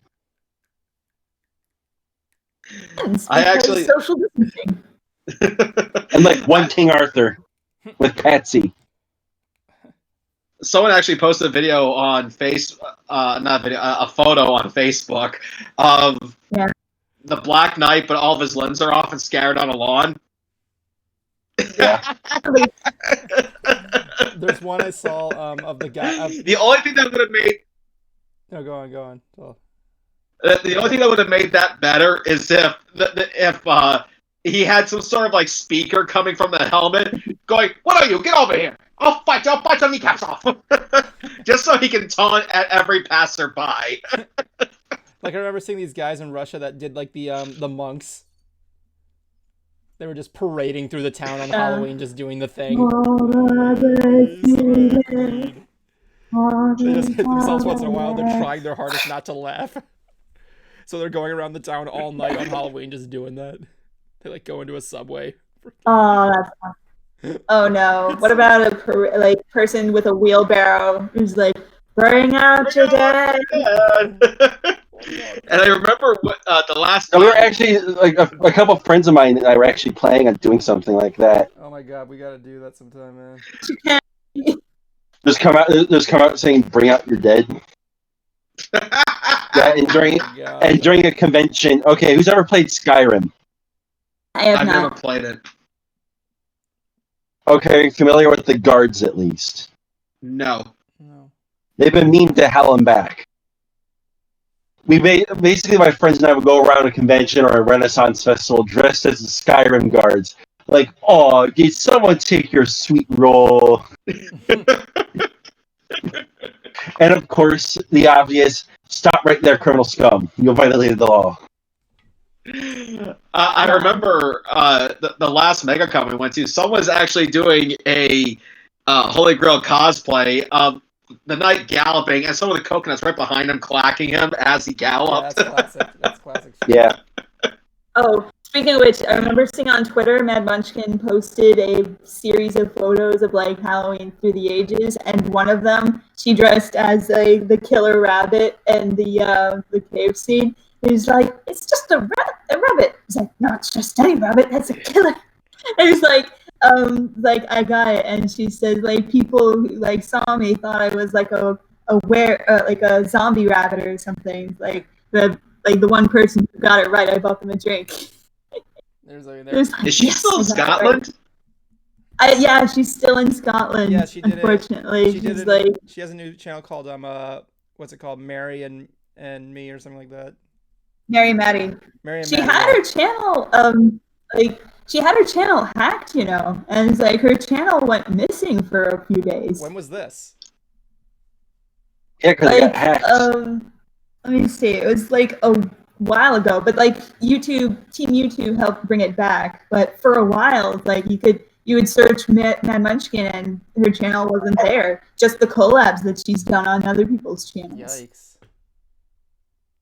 It was scary. It's like, where did Maddie's videos go? And then she got them back. Oh my and God. so I'm sorry if this changes the subject altogether, but Kelly Sheridan what happened? just posted a picture of her Halloween costume. She has like this onesie on.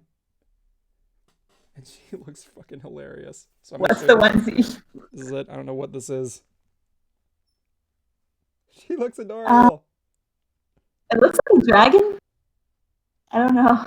I can barely make it out. God, Cruiser, it looks like white on. God damn it! You've got to. Oh no! Always be that guy. I'd share it in the ants chat. Is it a bird? Some sort of Pokemon or something? I don't know. Believe it or not, I tagged her. I'm sure it looks like. I tagged her in a tweet where. Might be a Ninja Turtle. I tagged her in a tweet where that I'm still getting friggin' likes to this day, where apparently it was a shot of Sango saying, "My poisonous mask is missing," and like I put a, and like she retweeted it, and everybody freaking just went all over the place. It's crazy. Like I wrote down there, I imagine Kelly Sheridan shouting this the moment she realized she forgot the mask. The caption literally is, "I got my keys, my wallet, my phone, my bags. Is that everything?" I stop and look with horror. My poison shielding mask. It's so funny. I don't know if they did this at Disney World. I know that on Halloween, or at least the day before Halloween at Universal Studios, you actually could come in costume, and you can actually go trick or treating to some of the various attractions, and some of them would actually have candy to give to the kids. Not that I know of. I think from what I've heard, This is true. from Halloween at Magic Kingdom, I have heard nothing about that. You can wear costumes. You have to still wear a mask though. Though I don't know anything about the trick or treating thing there. I haven't heard anything of it. If I did, I don't know how it works. I just thought it was cute. My friend's house. When I was driving to my friend's house, like it was raining on the way, and it's like it was a full moon last night, but it was like raining, and I saw people in costumes just like walking. It's like, dang, that sucks. Trick or treating in the rain. How did people manage? It was like even. If you remember, our friend Raul mentioned that Universal did actually have 2 haunted house attractions, sort of like a mini Halloween Horror Nights theme. Yeah. That you could actually go to during the day, and I finally got a chance to go through them. And I gotta say, despite all the restrictions due to COVID, which I'm not complaining about, they have to do what they can to protect the guests. They definitely did the best that they could. It wasn't a giant conga line going through this thing. You actually went in by party. And normally, throughout the house, you'll see like a Universal staff member, like every maybe 4 or 5 corners, kind of keeping an eye on the guests, making sure everything's going through. But in this case, it was like every 2 corners, you would see a staff member. And if they thought the line of people was getting too close together, they would raise this pool noodle that had like a glow stick in it, like a red glow stick, so that you could actually see it, to stop the party from advancing and let the one ahead of you get further down the house, and then they will let you go through, which I thought worked pretty good because it actually allowed for more intimate scares. Whenever you go through Horror Nights on any regular night, like I said, it's a giant conga line. Everyone's going in at once, and because of that, you can actually see and hear what scares are coming next.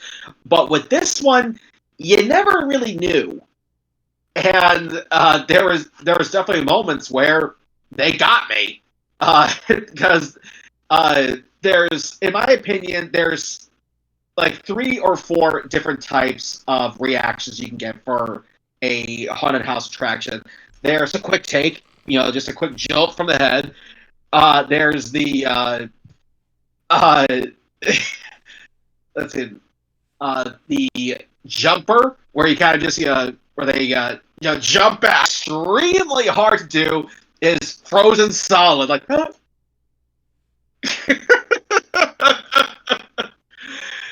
And I forgot what my 4th one was, but they definitely had me jump back a few times.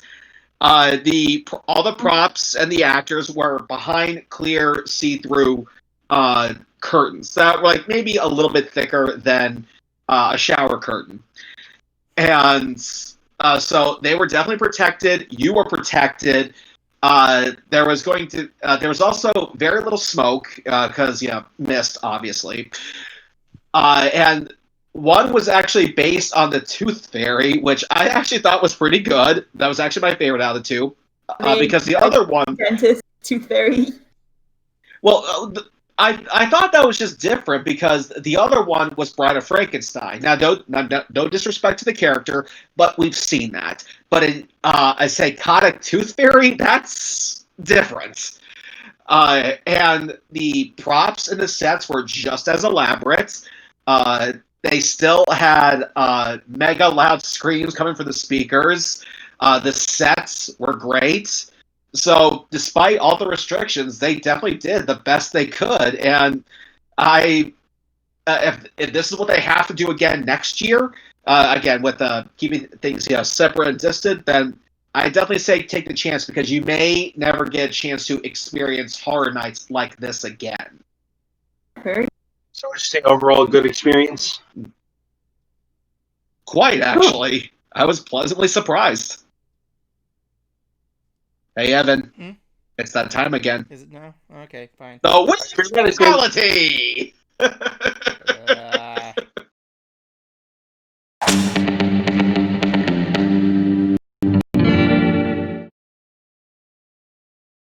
Should learn. Right, here we are, Final Five time, Final Five. I don't know, I was kind of a little bit dazed off right now, so yeah. We'll begin. We're going to start off with ladies first, so bright idea. You're going up. Your time begins now. So these days I will be working with Evan with his dad on this web project, and I'm also working on a couple of pony plushes, not for any commission, but for my personal enjoyment of the craft. I'm making a bright idea and a tender touch, and so I can practice and because I want them in my room. And also I'm going to be looking forward to Animaniacs starting November 20th in a few more weeks. So I'm excited. That it? Time. Yep, that's it. All right, next up would be Captain Crunch, aka Cruiser. Cruiser, go. I'd like to thank everybody who watched the top 10 disappointing songs in MLP video. I'm very proud of how that turned out. And while I'm not only trying to pay off the bill for that, but also work with Looney Turtle, but I'll also be working with Jablonski on a few scripts for both my music channel as well as my pony channel, where we're going to actually be talking a little bit about music in another cartoon show. So you definitely be on the lookout for that. And until next time, rock on. Oh, is that going to be your new thing now? Rock on. Rock on. I didn't have Rock anything off. else to end on.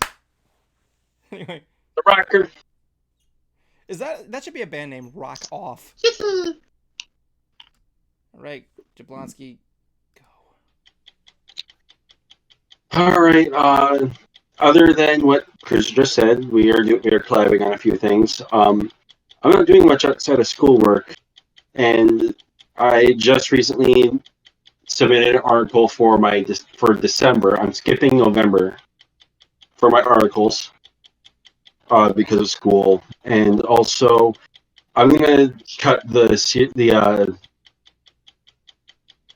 tagline this week just to get kind of real. For everyone that's out there, at least for the United States, next few days are going to be pretty chaotic. So I highly recommend that you guys just stay safe. And if you haven't done so already, vote. But most importantly, I would rather have you guys stay safe. It's going to get crazy in the next few days. Time. Anyway, that's you, so it's my turn. Oh my gosh. My time begins now. I'm trying, guys. I'm really trying. I'm trying as hard as I can. I'm trying to learn some new programs. Hopefully that will go someplace. If not, I just wasted my entire time. But I really promise you guys, I am trying as hard as I can to get this thing started. I know I haven't put in a lot of updates on Whirl and everything. I've just been trying to push myself to continue forward. And not that I'm saying I'm losing interest. I'm just like all over the place right now. So yeah, hopefully I might be getting more hours too. But just keep your eyes open. I'm seeing what I can do. I'm also planning some other stuff. So yeah, thank you for waiting and your patience. Thank you. All right, so that concludes tonight's episode of Ants. And that's it. Draconequus Media for being a constant streamer or a constant commenter. Yep. So yeah. Are we clear? No, We're not clear yet. We're clear until Ben Stein says our eyes are clear. Your eyes, Wow. That I don't know who said that first. your